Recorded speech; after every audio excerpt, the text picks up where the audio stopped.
সেটাই ছিল আমার জীবনের সব থেকে বড় ভুল। কেন আপনি দ্বিতীয় বিয়েটা কেন করলেন?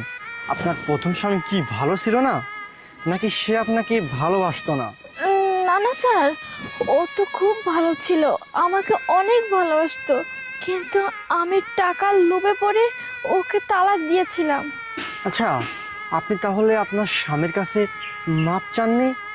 সে যদি আপনাকে আবার মাফ করে দেয়? কি করে বলবো বলুন? আমার এই মুখ নিয়ে ওনার সামনে আমি কখনো দাঁড়াতে পারবো না, কারণ ওনার বিপদের সময় আমি ওনাকে ফেলে চলে আসছিলাম। যখন ওনার কাছে কিচ্ছু ছিল না, তখন আমি ওনাকে তালাক দিয়েছিলাম। তখন তো আমার উচিত ছিল ওনার পাশে থাকা, কিন্তু আমি তখন থাকিনি। আমি যদি কখনো ওনাকে আমার সামনে পাই, তাহলে ওনার দুটি পা ধরে আমি বলবো উনি যাতে আমাকে ক্ষমা করে দেয়।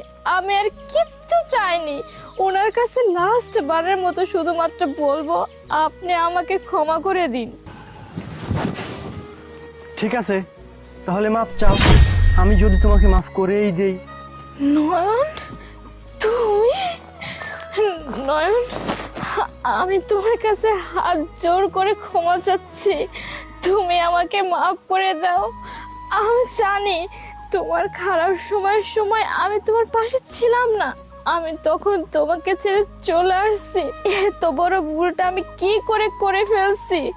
নয়ন, আমি জানি তোমার খারাপ সময়ে অন্তত তোমার পাশে আমার থাকা উচিত ছিল, কিন্তু আমি তখন তোমার পাশে না থেকে তোমাকে একা ফেলে চলে আসছিলাম। নয়ন, আমি তোমার কাছে হাত জোর করে ক্ষমা চাচ্ছি, তুমি আমাকে লাস্ট বারের মতো ক্ষমা করে দাও। হ্যাঁ, তোমাকে আমি অবশ্যই ক্ষমা করে দেব, কিন্তু আমার একটা শর্ত আছে। শর্ত? কি শর্ত?